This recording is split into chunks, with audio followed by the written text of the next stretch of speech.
Derivatives. What are derivatives? Derivatives market is the word that is derived from mathematics, which refers to the variable that has been derived from another variable. So any variable gets its value from because of another variable. Okay, so the first fifth chapter of your financial economics is derivative markets. So what are derivative markets?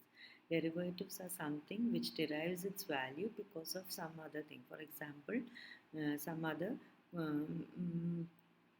items. Okay, for example, if in you are taking financial markets എടുക്കുകയാണെങ്കിൽ അതിൽ Sensex എന്ന് പറയുന്നത് കുറേ ഷെയർസിൻ്റെ ഒരു value ആണ്. Sensex പറയുമ്പോൾ നമ്മൾ സെൻസെക്സിൻ്റെ value എങ്ങനെ കിട്ടുന്നുണ്ട്? വേറെ കുറേ 30 ഷെയർസോ അല്ലെങ്കിൽ അങ്ങനത്തെ കുറേ ഷെയർസിൻ്റെ വാല്യൂ ആണ് ഈ സെൻസെക്സ് എന്ന് പറയുന്നത്.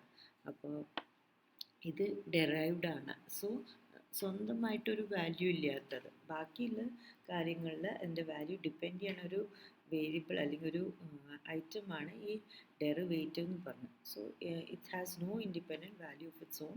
It's obtain from the value of the underlying asset. Okay, so what are this ഡെറിവേറ്റീവ്സിൻ്റെ ഫീച്ചേഴ്സ് എന്താണ്?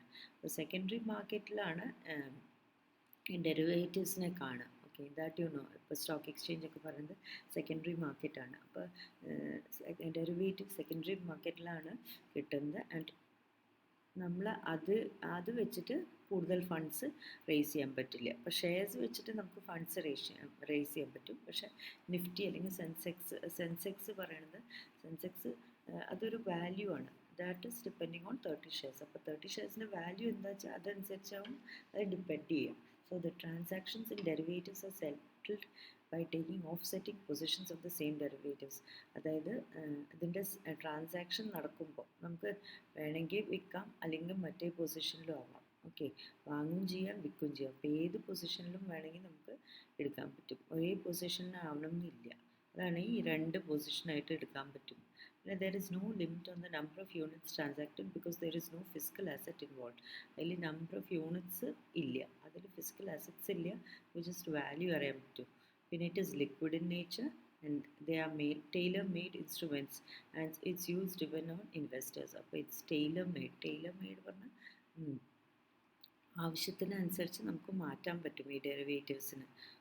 And depends on investors requirement. Investors എങ്ങനെയാണ് അത് റിക്വയർ ചെയ്യണമെന്ന് വെച്ചാൽ അതനുസരിച്ച് നമുക്കത് മാറ്റാൻ പറ്റും. ഫസ്റ്റ് അപ്പോൾ ഡെറിവേറ്റീവ് സെക്കൻഡറി മാർക്കറ്റിൻ്റെ ഒരു കമ്പോണൻ്റ് ആണ്. It derives its value from some other product. It is liquid in nature. പിന്നെ ഉള്ളത് offsetting positions can be taken. There is no limit on the number of derivatives which can be transacted because physical formula and it's liquid in nature. അത് പറഞ്ഞു. പിന്നെ Taylor made instruments ആണ്. According to the needs നമുക്കത് മാറ്റാൻ പറ്റും. Okay, then two purposes of derivatives. What are the two purposes? Price discovery of the underlying asset. That is prices is an organized derivative. In an organized derivative market reflect the perception of market participants. ഇപ്പോൾ shares ആയാലും Stokes പോലെയൊക്കെ നമുക്ക് ആ market പാർട്ടിസിപ്പൻസിൻ്റെ perception എന്താണ് ഡെറിവേറ്റീവ്സിനെ കണ്ടു കഴിഞ്ഞാൽ നമുക്ക് പറയാൻ പറ്റും. And about the future and lead the prices of underlying to the perceive future level. അപ്പോൾ എന്തെങ്കിലും എന്താണ് ഡെറിവേറ്റീവ്സിൻ്റെ ഫ്യൂച്ചറിൽ വാല്യൂ, അതേപോലെ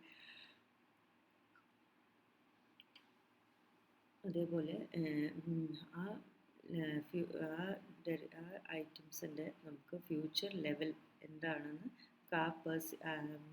സാധനങ്ങളുടെ അണ്ടർലൈങ് പ്രൈസസിനെ അണ്ടർലൈങ് അസറ്റ്സിൻ്റെ പ്രൈസസ് ആ ഫ്യൂച്ചർ ലെവലിലേക്ക് എത്തിക്കാൻ സഹായിക്കും. Okay, price of derivative coincides with price of underlying at the expiration date. അപ്പോൾ ഡെറിവേറ്റീവിൻ്റെ വാല്യൂ എന്താണെന്ന് വെച്ചാൽ ആ എക്സ്പയറിങ് ഡേറ്റിൽ എന്താ വരുന്നത് വെച്ചാൽ അപ്പോൾ സെൻസെക്സ് പറഞ്ഞു. അപ്പോൾ ഈ സെൻസെക്സിൻ്റെ വാല്യൂ ഓരോ ദിവസം എന്താവും, ഈ ഷെയർസൊക്കെ വിൽക്കണ ആ പ്രൈസാവും. അപ്പോൾ it derives its value at the expiration. അത് വിൽക്കണതോ വാങ്ങണ ഡേറ്റിലാണ്, അതിൻ്റെ എക്സ്പയറേഷൻ ഡേറ്റിലാണ് അതിൻ്റെ വാല്യൂ നിൽക്കുക.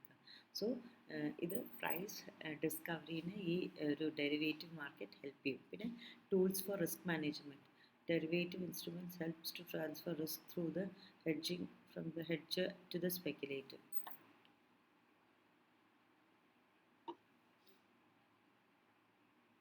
അതായത് ഇത് നമ്മളുടെ റിസ്ക് മാറ്റാൻ പറ്റും. ഹെഡ്ജർ ടു ദ സ്പെക്കുലേറ്റർ, ഒരു ഹെഡ്ജർ ആറ് സ്പെക്കുലേറ്റർ ആറ് കുറച്ച് കഴിഞ്ഞ് കാണാം. അപ്പോൾ ഇത് നമുക്ക് ഇപ്പം മനസ്സിലാക്കാം. It can help us to transfer risk. First is price discovery, second is transfer of risk from the hedger to speculator. Then derivative types ആണ്. എന്തൊക്കെയുണ്ട് ടൈപ്പ്? അപ്പോൾ ഡെറിവേറ്റീവ് ഇപ്പോൾ മനസ്സിലാക്കേണ്ടത്, it derives its value from some of the asset. Okay, and it is used in secondary market. We can take any position. It is tailor-made instruments, and also that its features are, it determines the price of the market as well as it leads the prices to the future level, and it shows the perception of the investors, and second is that it is a tool for risk management. എല്ലാ shares അങ്ങനത്തെ കുറേ സാധനങ്ങളുണ്ട്. ഇതെല്ലാം എന്താണ്, risk manage ചെയ്യാനൊരു instruments, ഓരോ ഇൻസ്ട്രുമെൻറ്റ്സും risk മാനേജ്മെൻറ്റിന് help ചെയ്യും. അപ്പോൾ ഇനി അടുത്ത് എന്താണ്, ഡെറിവേറ്റീവ് ടൈപ്സ് ആണ്. എന്തൊക്കെയാണ് different types of derivatives? First one, options. Okay, option എന്താണ്? ഓപ്ഷൻ കേട്ടാൽ തന്നെ നിങ്ങൾക്കറിയാം, നിങ്ങൾ ചോയ്സ് ആണ് കേട്ടോ. Options are financial derivative contracts that give the buyer the right but not the obligation to buy or sell an underlying asset at a specified price during a specific period of time. അപ്പോൾ ഒരു buyer ഉണ്ടെങ്കിൽ അയാൾക്ക് എന്താ കൊടുക്കണം, എന്താ right കൊടുക്കുകയാണ്, but not the obligation to buy or sell an underlying asset. അപ്പോൾ അയാൾക്ക് ഒരു റൈറ്റ് ഉണ്ട്, ഒരു അസെറ്റ് വാങ്ങുകയോ വിൽക്കുകയോ ചെയ്യാം, പക്ഷെ അത് ഓൺ ചെയ്യാൻ പറ്റില്ല കേട്ടോ. But not the obligation. So it has the right to sell or purchase it at a specific price. ഒരു പ്രൈസിൽ അതിനെ നമുക്ക് വാങ്ങാനോ വിൽക്കാനോ പറ്റുക. ഓക്കെ, അത് സ്ട്രൈക്ക് പ്രൈസ് എന്ന് പറയും. During A specified period of time. ആ പീരീഡ് ഓഫ് ടൈമിൽ നമുക്ക് എപ്പോൾ വേണമെങ്കിലും വിൽക്കാനോ വാങ്ങാനോ പറ്റും. ആ റൈറ്റാണ് കൊടുക്കുന്നത്, ഒബ്ലിഗേഷൻ അല്ല. അപ്പോൾ American options can be exercised at any time before the expiry of the option period. On the other hand, European options can only be exercised on its expiration date. അപ്പോൾ ഓരോ ഓപ്ഷൻസിനും അതിൻ്റേതായ ക്വാളിറ്റി ഉണ്ട്. American options ആണെങ്കിൽ എപ്പോൾ വേണമെങ്കിലും നമുക്ക് expiry ഡേറ്റിൻ്റെ എപ്പോൾ വേണമെങ്കിലും മുന്നേ നമുക്ക് ചെയ്യാൻ പറ്റും. യൂറോപ്യൻ ഓപ്ഷൻസ് ആണെങ്കിൽ ഓൺ എക്സ്പയറേഷൻ ഡേറ്റ് ആണ് കേട്ടോ. ഫോർവേഡ് കോൺട്രാക്റ്റ് എന്താണ്? നെക്സ്റ്റ് ഡെറിവേറ്റീവ് ടൈപ്സ് ആണ്. ഫസ്റ്റ് ഓപ്ഷൻസ് ആണ്. ഓപ്ഷൻസ് മനസ്സിലായിട്ടുണ്ടാവും. ഇനി അടുത്തത് forward contract. Forward contract is a non-standardized contract between two parties to buy or sell asset at a specified future time at a price agreed upon today. അപ്പോൾ forward contract പറഞ്ഞാൽ non standardised contract ആണ്. Non standardised പറഞ്ഞാൽ without any much rules. Okay, we contract between two parties to buy and sell an asset at a specified future time. ഒരു specified future ടൈമിൽ നമുക്കത് വാങ്ങുകയോ വിൽക്കുകയോ ചെയ്യാം. ഇന്ന് പ്രൈസ് നമ്മൾ ഓൾറെഡി ഡിറ്റർമിൻ ചെയ്തു. ഇന്ന് പ്രൈസ് ഡിറ്റർമിൻ ചെയ്തിട്ട് എപ്പോൾ വേണമെങ്കിലും നമുക്കത് സെൽ ചെയ്യാൻ പറ്റും. ഓക്കെ, എപ്പോൾ വേണമെങ്കിലും പറഞ്ഞാൽ ഇന്നത്തെ പ്രൈസിൽ നമുക്ക് ഒരു സ്പെസിഫൈഡ് ഡേറ്റിൽ നമുക്കത് സെൽ ചെയ്യാൻ പറ്റും. അതിനെയാണ് നമ്മൾ ഫോർവേഡ് കോൺട്രാക്റ്റ് എന്ന് പറയുക. The party agreeing to buying the underlying asset in the future assumes a long position, and the party agreeing to sell the asset in future assumes a short position. For example, നമ്മളൊരു forward contract പറഞ്ഞാൽ shares നോക്കാതെ നമ്മളിപ്പോൾ സാധനങ്ങളുടെയൊക്കെ നോക്കുകയാണെന്ന് വെച്ചാൽ നമുക്കത് ചെയ്യാം. ഒരു party അത് വാങ്ങാൻ റെഡിയാണ് in future, assumes a long position. അപ്പോൾ അത് ഒരു പെർട്ടിക്കുലർ പ്രൈസിന് ഇന്ന് നമ്മൾ അഗ്രി ചെയ്യുക, 1000 രൂപയ്ക്ക് ഞാനിത് വാങ്ങും പറഞ്ഞ് ഇന്ന് നമുക്ക് തരികയാണെങ്കിൽ അത് നമ്മളുടെ the party is agreeing to buy the underlying asset in a future date and assumes a long position. നേരെ മറിച്ച് നമ്മൾ ഈ സെൽ ചെയ്യുകയാണെങ്കിൽ അതിനെ നമ്മൾ ഷോർട്ട് പൊസിഷൻ പറയും. ലോങ് പൊസിഷൻ പറഞ്ഞാൽ person who is ready to who assumes who buys the asset is called as long position. Okay, the price agreed upon today is called the delivery price. ഇന്ന് നമ്മൾ agri ചെയ്യുന്ന പ്രൈസിനെയാണ് നമ്മൾ പറയുന്നത് delivery price, which is equal to the forward price at the time of contract entered. The price is called the delivery price, and that is the forward price. നമ്മൾ ഇന്ന് agri ചെയ്യണ പ്രൈസിനെയാണ് forward price പറയുക. ഇതും നമ്മൾ spot പ്രൈസായിട്ട് contrast ചെയ്യുമ്പോൾ which is the price at which asset changes hands on the spot date. The difference will be the spot and forward price is the forward premium or forward discount. ഇപ്പോൾ for example നമ്മളൊരു 1000 rupees ഇത്ര ഈ ദിവസം നമ്മൾ contract കൊടുക്കുന്ന ദിവസം അല്ലെങ്കിൽ particular date January 1 വിചാരിച്ചോളൂ, ആ ദിവസം നമ്മൾ ഈ സാധനം വാങ്ങും പറഞ്ഞിട്ട് ഈ പ്രൈസിന് പറഞ്ഞ് നമ്മൾ കൊടുക്കുകയാണെങ്കിൽ, എഗ്രിമെൻറ്റ് കൊടുക്കുകയാണെങ്കിൽ ആ ദിവസം അപ്പോൾ അതിനെയാണ് നമ്മൾ പറയുക ഡെലിവറി പ്രൈസ്. ഓക്കെ, ആ പ്രൈസിനെയാണ് നമ്മൾ ഡെലിവറി പ്രൈസ്. ഇപ്പോൾ 1000 rupees വിചാരിച്ചോളൂ, ജാനുവരി 1 ശരിക്കും അതിൻ്റെ ശരിക്കുള്ള സ്പോട്ട് പ്രൈസ്, സ്പോട്ട് ഡേറ്റിന് ഒരു പ്രൈസ് എന്താ വെച്ചാൽ അതും രണ്ടിലും വ്യത്യാസം വരുന്നതാണ് നമ്മൾ പറയുന്നത് forward premium or forward discount. അപ്പോൾ അങ്ങനത്തേൽ നമുക്ക് ചിലപ്പോൾ ലാഭം വരാം, ചിലപ്പോൾ നഷ്ടം വരാം. അതനുസരിച്ച് നമ്മൾ അതിൻ്റെ പേര് ഫോർവേഡ് പ്രീമിയം ആവാം അല്ലെങ്കിൽ ഫോർവേഡ് ഡിസ്കൗണ്ട് ആവാം. കുറഞ്ഞ് കിട്ടിച്ചാൽ അത് ഫോർവേഡ് ഡിസ്കൗണ്ട് ആണ്. നമുക്കിപ്പോൾ 1000 അന്നത്തെ കാര്യത്തിൽ അന്ന് ചിലപ്പോൾ അതിന് 500 രൂപയുള്ളൂ, അപ്പോൾ നമുക്ക് ഇത് ഫോർവേഡ് ഡിസ്കൗണ്ട് ആവും. മറ്റേതാകുമ്പോൾ forward premium, generally considered in the form of profit or loss by the purchasing party. Okay, futures contract. Futures contract differs from a forward contract. ഇപ്പോൾ ഫോർവേഡ് കോൺട്രാക്ട് എന്താ പറഞ്ഞു നമ്മൾ. ഓക്കെ, അതിൽ നിന്നാണ് കിട്ടുന്ന ഈ ഫോർവേഡ് ഫ്യൂച്ചർ കോൺട്രാക്ട് എന്ന് പറയുന്നത്.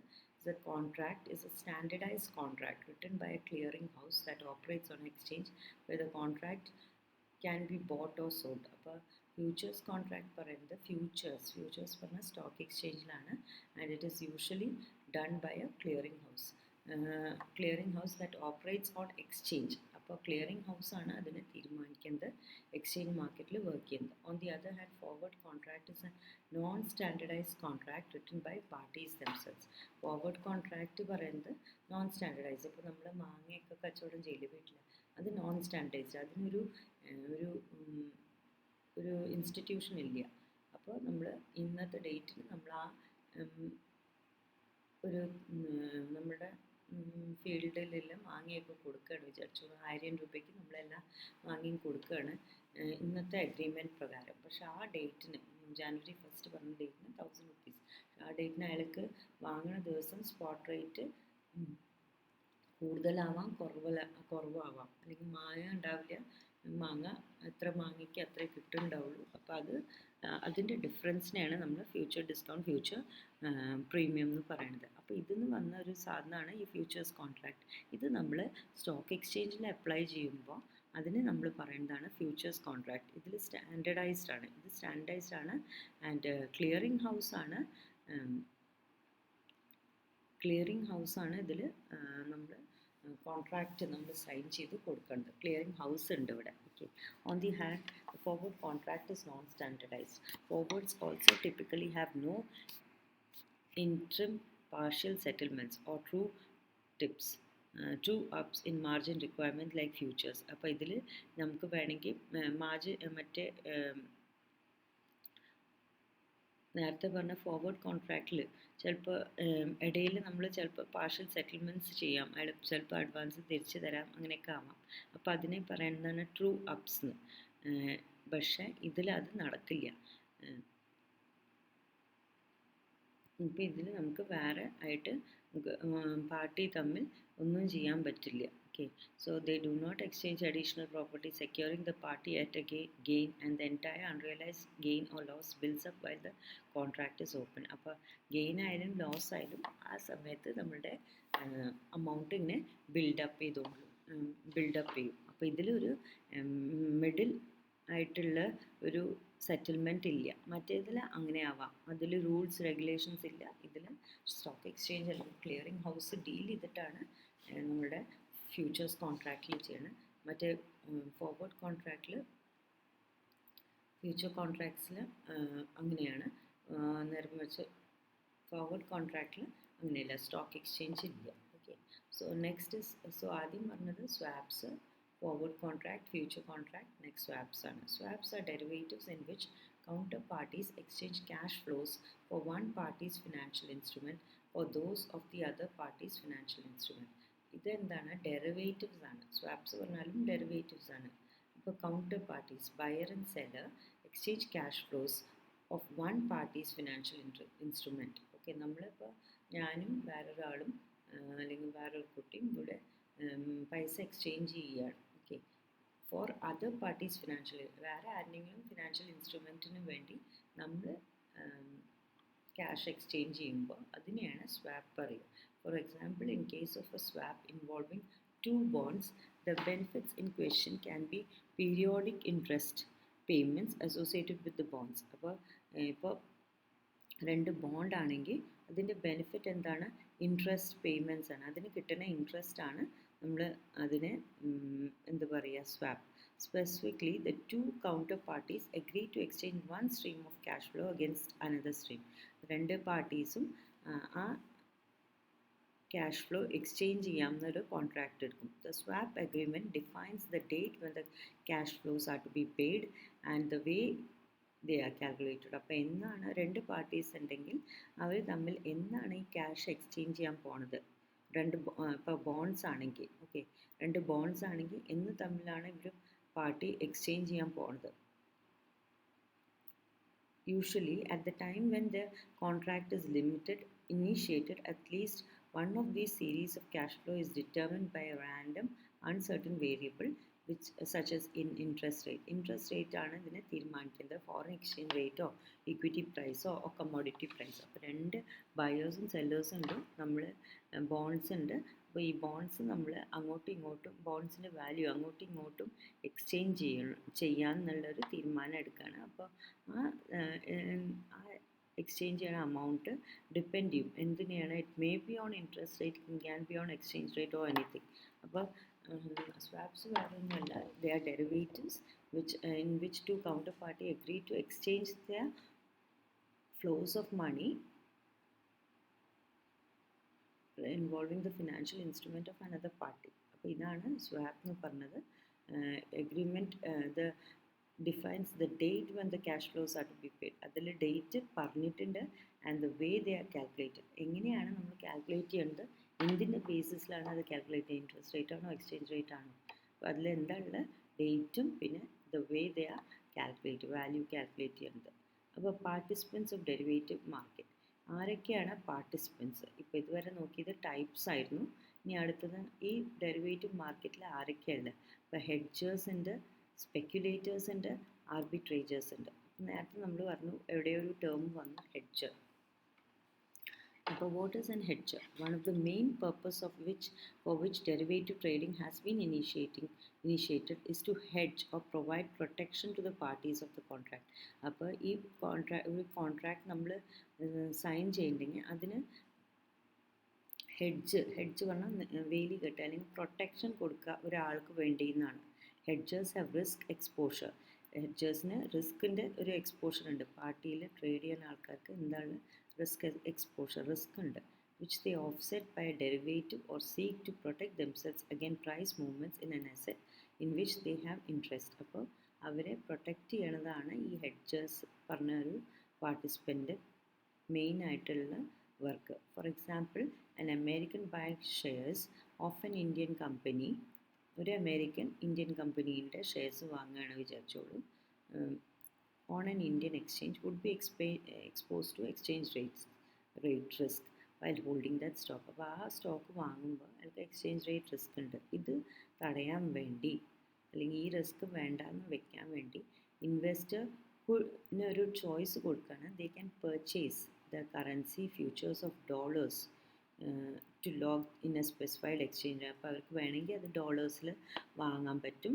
സോ ദാറ്റ് ഇന്ത്യൻ റുപ്പിയിൽ വന്ന ഫ്ലക്ച്വേഷൻ അവരുടെ സ്റ്റോക്കിൻ്റെ വാല്യൂ മാറ്റാതെ ഇരിക്കാൻ വേണ്ടി. അപ്പോൾ ഇങ്ങനത്തെ ചില വർക്ക്സ് ഉണ്ട് ഡെറിവേറ്റീവ്സിന്. അതായത് നമ്മളെ ഇൻവെസ്റ്റേഴ്സിനെ പ്രൊട്ടക്റ്റ് ചെയ്യുക. ഇൻവെസ്റ്റേഴ്സിനെ പ്രൊട്ടക്റ്റ് ചെയ്തിട്ട് അവർ റിസ്ക് ഫേസ് ചെയ്യേണ്ടതാണ്. അപ്പോൾ ആ റിസ്കിനെ ഫേസ് ചെയ്യേണ്ടത് കുറയ്ക്കാൻ വേണ്ടി നമുക്കത് കുറയ്ക്കാൻ വേണ്ടി റിസ്ക് വരുന്നത് എന്തുകൊണ്ടാണ്? പ്രൈസ് മൂവ്മെൻറ്റ്സ് കാരണം. അപ്പോൾ ആ പ്രൈസ് മൂവ്മെൻറ്റ്സിനെ ഈ സ്റ്റോക്ക് പ്രൈസസിനെ എഫക്റ്റ് ചെയ്യാൻ ചെയ്യാതെ ഇരിക്കാൻ വേണ്ടി കുറേ മെത്തേഡ്സ് ഉണ്ട്. അതിനെയാണ് നമ്മൾ ഹെഡ്ജേഴ്സ്, അല്ലെങ്കിൽ ആ ഒരു പാർട്ടിസിപ്പൻസിനെയാണ് നമ്മൾ ഹെഡ്ജേഴ്സ് എന്ന് പറയുന്നത്.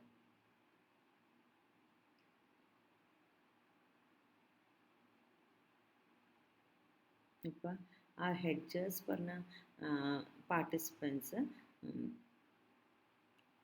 ഈ ഡെറിവേറ്റീവ്സിൻ്റെ എക്സ്ചേഞ്ച് വാല്യൂസിനെ എഫക്റ്റ് ചെയ്യാതിരിക്കാൻ വേണ്ടി, അല്ലെങ്കിൽ നമ്മളിപ്പോൾ അമേരിക്കനാണ്, അപ്പോൾ ഈ അമേരിക്കൻ എന്ത് ചെയ്യും, അതിൽ ഈ അതിൽ റൂളുണ്ട്, വേണമെങ്കിൽ നമുക്കത് ഡോളേഴ്സിൽ തന്നെ വാങ്ങാൻ പറ്റും. അപ്പോൾ ഇങ്ങനെ ഉള്ള പാർട്ടിസിപ്പൻസിനെ നമ്മൾ പറയണത് hedgers. Okay.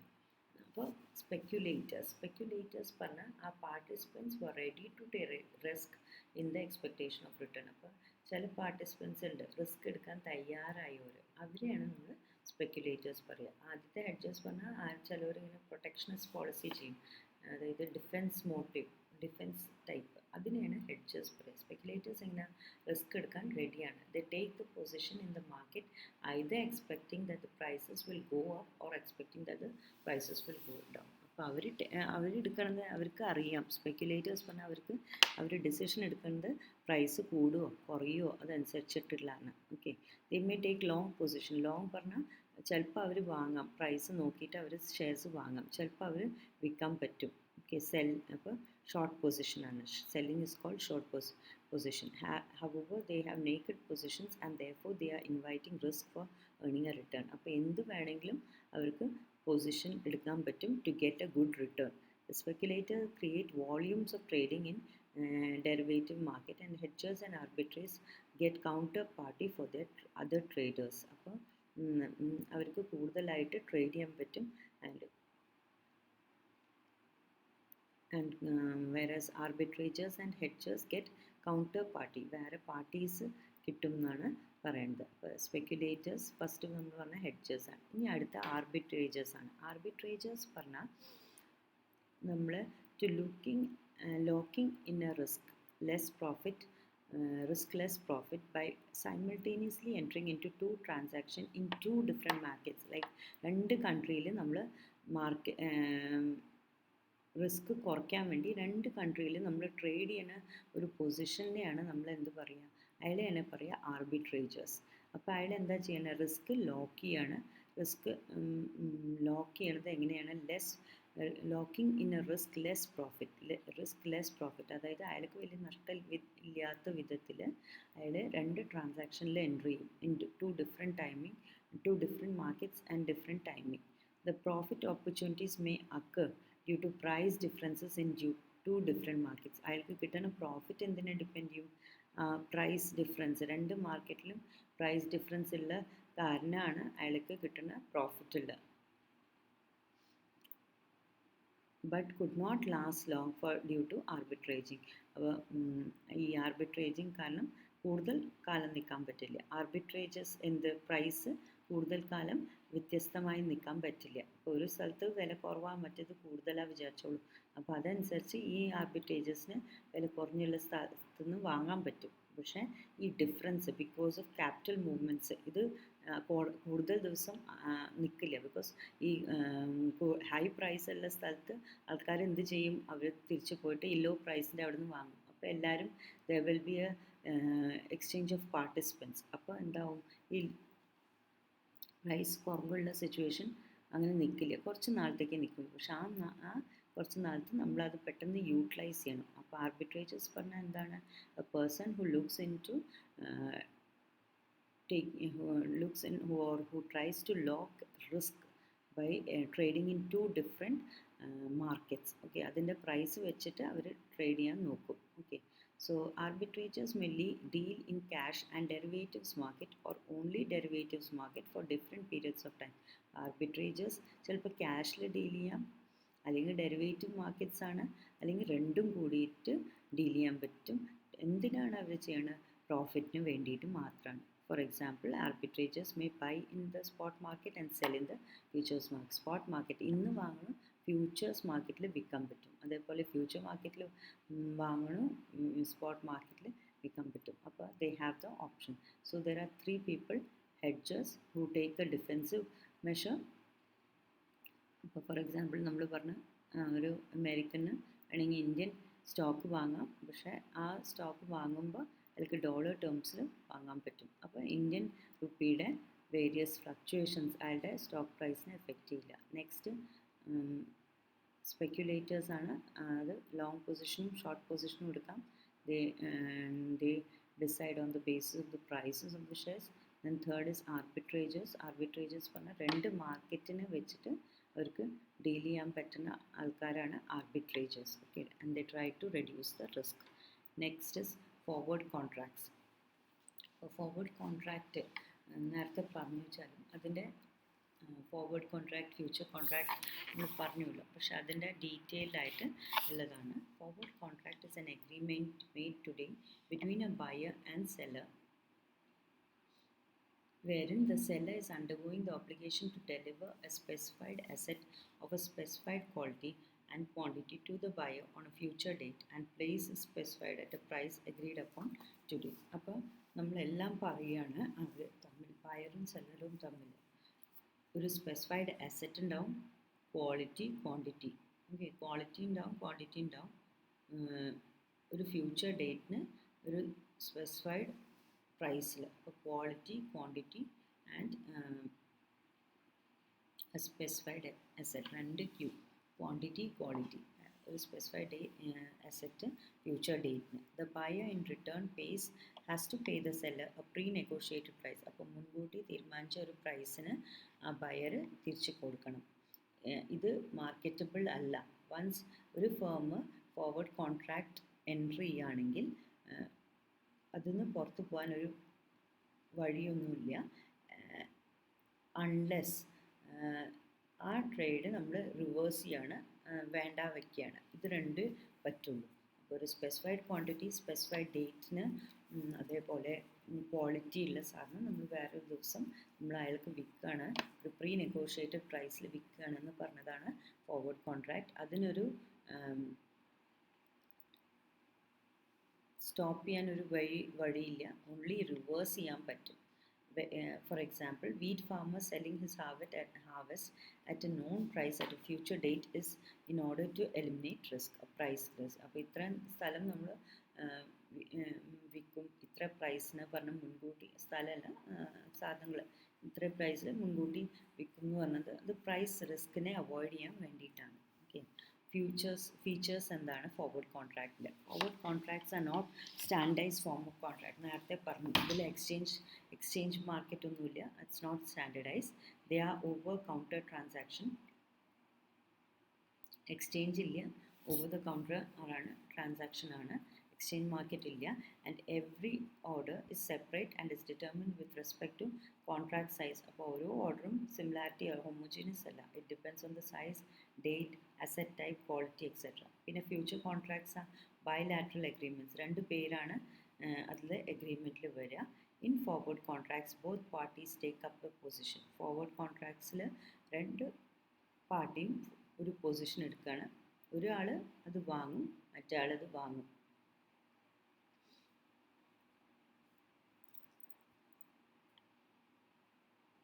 Next, benefits of forward contracts. മെയിനായിട്ട് നമുക്കറിയാം, റിസ്ക് അവോയ്ഡ് ചെയ്യാൻ പറ്റും, and it can hedge or lock in the price of. ഇന്ന് നമ്മൾ ഒരു തീരുമാനം എടുക്കുകയാണ്, 2 ദിവസം കഴിഞ്ഞാൽ അല്ലെങ്കിൽ ഒരു 10 ദിവസം കഴിഞ്ഞാൽ നമ്മളത് ഈ പ്രൈസിന് വിൽക്കും എന്ന് പറഞ്ഞാൽ നമ്മളത് എന്താ ചെയ്യണം? ഹെഡ്ജ് ചെയ്യാണ്, അല്ലെങ്കിൽ ലോക്ക് ചെയ്യാണ് ആ സാധനത്തിൻ്റെ പ്രൈസിൻ്റെ. Okay, bread factory may want to buy wheat forward in order to assess production planning without taking risk of price fluctuation. അപ്പോൾ ബ്രെഡ് ഫാക്ടറി ഉണ്ടാക്കണം, വീറ്റിന് വാങ്ങാൻ ഒരു ഫോർവേഡ് കോൺട്രാക്റ്റ് എൻട്രി ചെയ്യുകയാണ്. ദാറ്റ് ഈസ് നമ്മൾ ഇത്ര വാങ്ങും അറ്റ് എ ഫ്യൂച്ചർ ഡേറ്റ്, ഈ ക്വാളിറ്റീൻ്റെ ഈ സാധനം ഇത്ര ക്വാണ്ടിറ്റി നമ്മൾ മുൻകൂട്ടി പറയണം എത്ര വാങ്ങുമെന്ന്. അതെന്തുകൊണ്ടാണ്? വീറ്റിന് വല്ല പ്രൈസ് ഫ്ലക്ച്വേഷൻ ഉണ്ടായാൽ അറ്റ് എ സ്പെസിഫൈഡ് പ്രൈസ് നമ്മൾ മുൻകൂട്ടി പറയുകയാണെങ്കിൽ അതിൻ്റെ പ്രൈസ് ഫ്ലക്ച്വേഷന് അതിനെ റിസ്ക് അവോയ്ഡ് ചെയ്യാൻ പറ്റും. Price discovery is another use. അടുത്ത ഫോർവേഡ് കോൺട്രാക്ട് പറഞ്ഞാൽ ആദ്യം നമ്മളെ ഹെഡ്ജ് ചെയ്യാനും ലോക്ക് ചെയ്യാനും ഹെൽപ്പ് ചെയ്യും. സെക്കൻഡ് എന്താ വെച്ചാൽ സ്പോട്ട് പ്രൈസ് നമുക്ക് പ്രഡിക്റ്റ് ചെയ്യാൻ പറ്റും. that will prevail in future. ഫ്യൂച്ചറിൽ എത്ര സ്പോട്ട് പ്രൈസ് ഉണ്ടാവുമെന്ന് അത് നമുക്ക് പ്രഡിക്റ്റ് ചെയ്യാൻ പറ്റും. And also no cost is involve as margins are involve in forward contract. അപ്പോൾ ഇതിൽ കോസ്റ്റ് ഒന്നുമില്ല. ഓക്കെ, സോ സ്പോട്ട് പ്രൈസ് നമുക്ക് പ്രഡിക്റ്റ് ചെയ്യാൻ പറ്റും, ഇതിൽ കോസ്റ്റ് ഇല്ല. And it is entered by two parties generally known to each other. നമുക്ക് നമ്മൾ ബയറിനെയും സെല്ലറിനെയും അറിയാൻ പറ്റും. അപ്പോൾ ഇതിൻ്റെ ബെനിഫിറ്റ്സ് മെയിനായിട്ട് ഹെഡ്ജ് ചെയ്യാൻ പറ്റും. സെക്കൻഡ്, നമുക്ക് സ്പോട്ട് പ്രൈസസ് ഡിറ്റക്ട് ചെയ്യാൻ പറ്റും. And third is that cost ഇല്ല. ആൻഡ് രണ്ട് പാർട്ടീന് നന്നായിട്ട് രണ്ടുപേരെയും അറിയാം. പിന്നെ ലിമിറ്റേഷൻസ് ഓഫ് ദ കോൺട്രാക്ട്, അതിൻ്റെ എന്താണ് limitation? Forward contract have counterparty risk in case of default by the other party. The agreed party may have to suffer loss. അപ്പോൾ ഇതിൽ റിസ്ക് ഉണ്ട്. അപ്പോൾ ഫ്യൂച്ചർ ഡേറ്റിന് ചിലപ്പോൾ നമ്മൾ പറഞ്ഞ വാല്യൂ കിട്ടുക അല്ലെങ്കിൽ കിട്ടാതെ ഇരിക്കാം. അപ്പോൾ അതിൽ ലോസ് ആവാം. And no party can take benefit of favourable price movements അനുസരിച്ച് നമുക്ക് നമ്മുടെ പൊസിഷൻ മാറ്റാൻ പറ്റില്ല. പർട്ടിക്കുലർ ഡേറ്റിന് വാങ്ങാൻ പറഞ്ഞാൽ ആ ഡേറ്റിന് നമുക്ക് വാങ്ങാം. അത് നമുക്ക് പാർട്ടിക്ക് നമുക്കത്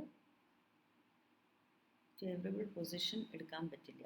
Forward contracts are illiquid contracts as it is difficult to get counterparty at the one's term. അപ്പോൾ മറ്റുള്ളവരുടെ ടേംസിൽ നമുക്കത് കിട്ടണമെന്ന് ഇല്ല. ഓക്കെ, ഇപ്പോൾ ലാസ്റ്റ് ഒരു ലൈൻ ഉണ്ട് സ്കൂൾ ഓഫ്, അതിൻ്റെ നോട്ട്സാണ് എടുത്തിരിക്കുന്നത്. അപ്പോൾ അത് നോക്കണ്ട. അപ്പോൾ it is difficult to get, നമ്മളുടെ ഒരു തീരുമാനത്തിലും വേറെ ആളെ കിട്ടാൻ പാടാണ്. അപ്പോൾ ബയലാറ്ററൽ അഗ്രിമെൻ്റ് ആണെങ്കിലും ഈ ലിമിറ്റേഷൻസ് ഉണ്ട് ഫോർവേഡ് കോൺട്രാക്ട്. നൗ എങ്ങനെയാണ് ഫോർവേഡ് പ്രൈസസ് ഡിറ്റർമിൻ ചെയ്യുന്നത്? Determination of forward prices is predetermined delivery price for an underlying asset or commodity. Okay, currency, financial asset as decided by the buyer and seller forward contract to be paid a predetermined date in future. At the inception of forward contract, the forward price makes the value of the contract zero. But changes in price of underlying will cause the forward to take on a positive or negative value.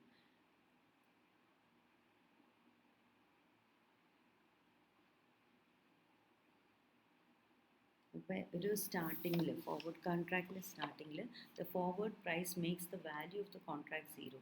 Forward പ്രൈസിൽ നമ്മളൊരു അന്ന് ഒരു 15th അല്ലെങ്കിൽ ജാനുവരി 1 നമ്മൾ ഈ സാധനം വാങ്ങും പറഞ്ഞു കഴിഞ്ഞാൽ ഇന്നത്തെ അതിൻ്റെ വാല്യൂ സീറോ ആണ്, ആ ഡേറ്റിനേ ഉള്ളൂ. But changes in the price of underlying will cause the forward to take on a positive or negative value. പക്ഷേ ഈ സാധനത്തിൽ ചിലപ്പോൾ വില മാറാം അന്നത്തെ ദിവസം. അപ്പോൾ അത് ഫോർവേഡ് പോസിറ്റീവ് വാല്യൂ ആവാം അല്ലെങ്കിൽ നെഗറ്റീവ് വാല്യൂ ആവാം. When the underlying asset in forward contract does not pay any dividends, the forward price can be calculated using the formula. അപ്പോൾ നമ്മൾ അണ്ടർലൈങ് അസറ്റിന് വേറെ ഡിവിഡൻസ് ഒന്നും ഇല്ലെങ്കിൽ നമുക്ക് അതിൻ്റെ ഫോർമുല ഇങ്ങനെയാണ് കാൽക്കുലേറ്റ് ചെയ്യുക. F is equal to S into E raise to R into T. അപ്പോൾ എസ് പറയുന്നത് അണ്ടർലൈങ് അസറ്റിൻ്റെ കറണ്ട് സ്പോട്ട് പ്രൈസ്, ഇന്നത്തെ അതിൻ്റെ വാല്യൂ എന്താണ്. ഈ പറഞ്ഞ ഒരു മാത്തമെറ്റിക്കൽ ഇറാഷണൽ, അത് കൺക്ലൂഡ് ചെയ്തതാണ്. മാത്തമെറ്റിക്കൽ ഇറാഷണൽ കോൺസ്റ്റൻ്റ് ആണ് 2.7183. അതാണ്. അപ്പോൾ സ്പോട്ട് പ്രൈസ് ഇന്ന് 1000 ആണ് തന്നു വെച്ചാൽ find the future contracts forward price ചോദിച്ചു കഴിഞ്ഞാൽ 1000 ഇൻറ്റു 2.7183 ചെയ്യുക. റിസ്ക് റേറ്റ് തന്നിട്ടുണ്ടാവും. The risk rate that applies to the life of the contract, life of the forward contract, അതിൻ്റെ ലൈഫ് ഇപ്പോൾ 5 വർഷം അല്ലെങ്കിൽ അതിൻ്റെ ലൈഫ് എത്രയെന്ന് അതും തന്നിട്ടുണ്ടാവും. Risk free rate and delivery date in years. Delivery date in years ആണ് ടി എന്ന് പറയുന്നത്. അങ്ങനെയാണ് നമ്മൾ ഇത് കാൽക്കുലേറ്റ് ചെയ്യുക. ഈ ഫോർമുല പഠിച്ചു വയ്ക്കുക.